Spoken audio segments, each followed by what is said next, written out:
Hey everyone, George here, the Disney Family Man. What's going on? Welcome to another video. Today I thought I'd talk about my recent trip to Walt Disney World with my wife and son. And anytime that I get to go to Disney, it's a blessing, it's a treat, it's exciting, But this time was a little bit different. We were there at the resort for 2 whole solid weeks. That's right, 13 nights, 14 days.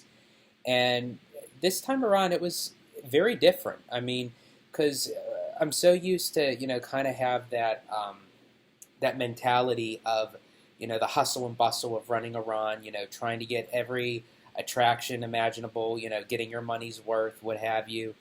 And because you're pressing for time, you could be there for maybe 4 or 5 days, maximum a week. Uh, the maximum for me personally that I've done was 10 days at Walt Disney World, and that was during my 21st birthday, where I went to Walt Disney World and Disneyland for the first time in one trip. I did 10 days at Walt Disney World, 10 days at Walt Disney World, 7 days at Disneyland. And, but this was the first time that this is the longest period of time I was at Walt Disney World. And I must say, it was a real treat to, kind of relax and pace ourselves to know that, whatever we don't get to do on this particular day, we have other days to attempt to try to do, a certain ride or a certain activity or what have you. This particular trip we did, excuse me, 3 days at Magic Kingdom, 3 days at Hollywood Studios, 3 days at Animal Kingdom, and 1 day at Epcot. We were supposed to do 2 days at Animal Kingdom, 2 days at Epcot, but just based on our schedule and a lot of our dining reservations and everything, it made more sense to do an extra day at Animal Kingdom and lose a day at Epcot, which was okay because we did get our fill of Epcot our first day. We always tend to go to Epcot as the start of the trip. We always like to open the trip up with Epcot. And I think we, minus going on Test Track and Frozen, we pretty much did everything else. We walked around World Showcase and everything. So anyway, getting back to what I was saying, that whatever we didn't get to do, just to say at Hollywood Studios, or if we didn't get a chance to go on Rise or get on Mickey and Minnie's Runaway Railway, we had extra days to fulfill that attraction. So as I had mentioned, we started off in Epcot and move along to, we did Magic Kingdom and Hollywood Studios. And then on top of that, in between, we had off days, which that's what we like to call them. So we do theme parks every 3 days, and then on the fourth day, we have a rest day. And for me, it's like, on the seventh day he rested. On us, it's the fourth day we rested every 4 days. That it allowed us to take a break. We did a lot of sightseeing and shopping around Disney Springs. We got to hang around the pool, did a little resort hopping, got to see Disney in a different way that a lot of people don't take the time to do because, as I said, you're pressing for time. And we had a lot of great dining reservations, for which I will be doing some dining reviews. There are some that I was very, very excited for, very happy, very pleased with, and some that were not so excited about.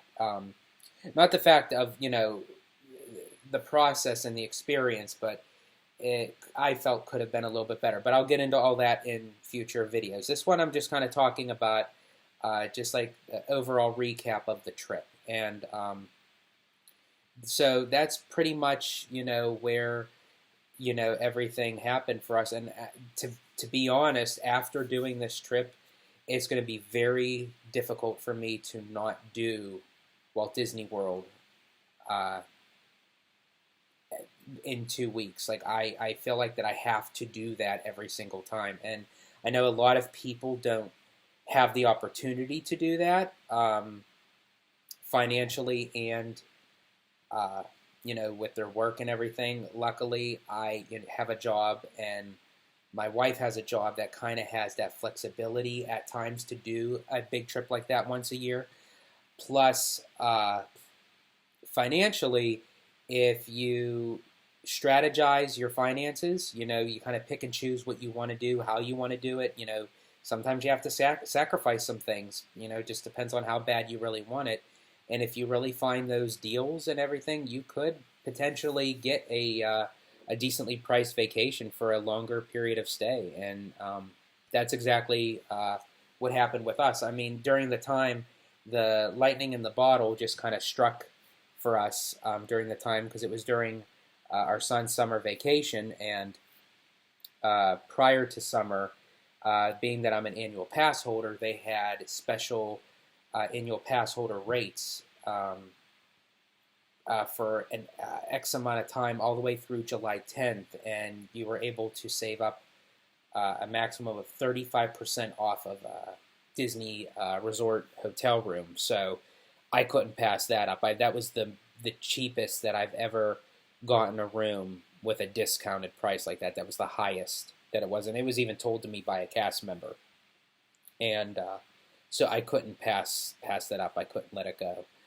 And so again, it's all about that fluctuation of, if you really want to do that Disney trip, if depending on, you can kind of you sacrifice some things, maybe cut down on some Christmas gifts, or maybe there's something that you feel like you need, but it's more of a want than a need, and then maybe you can kind of hold that off with your budget and put it towards your Disney vacation fund. And that's what I do, because I balance the checkbook. I handle all the finances in the house, and that's how I was able to do this remarkable, miraculous Disney vacation for me and my family. And I think if for all of you who have done Walt Disney World before, and you say it's stressful, it's time consuming, but yet it goes so fast, we didn't get to see or do as much as we wanted to, we put out all this money, really think about,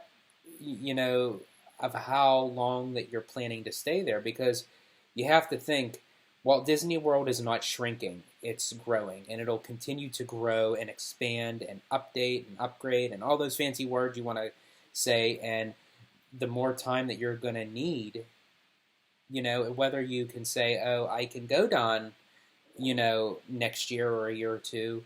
But, if you want to expand your horizon within one vacation to say, what, I want to have fun, but I want some relaxation and leisure along with it, this is the way to go. And I'm living proof of that. I experienced it just these past few weeks of, going to Walt Disney World for 2 weeks. So please let me know what you think. Comment down below. Have you ever done a lengthy Disney vacation? How long was it? Are you planning to? Let me know. I'd love to hear from you guys. And before I go, I have a bit of news to announce that in my prior video that I made, which I will link at the end of this video, I am doing a surprise contest that you all can participate in winning some special Disney prizes, for which it's in the video that, again, will be linked at the end of this one. You can check it out to see what the prizes are. And all you have to do is comment down below on that video. And it's basically within the 2 weeks of our vacation, how many walk-ons have we done throughout that time of being in the theme parks. A lot of people, are saying, with the increase of capacity and, things getting back to normal, which is great, that, there's a lot of speculation that, even though there are lengthy, heavier crowds and wait times and lines, if you strategize correctly, you can get on walk-ons. And I would like to see if someone could actually guess the specific number of walk-on on the rides and attractions that we have done through the 2 week span at Walt Disney World, and we did 10 days at the parks. So yeah, please let me know. Comment anything you'd like about the trip down below. Check out my other video. Join in on the contest. You may win. You know, it could just be just like a lottery. Pick one number, you may win. And thank you all for joining me today. And remember, as always, stay healthy, stay safe, stay Disney. Bye, everybody.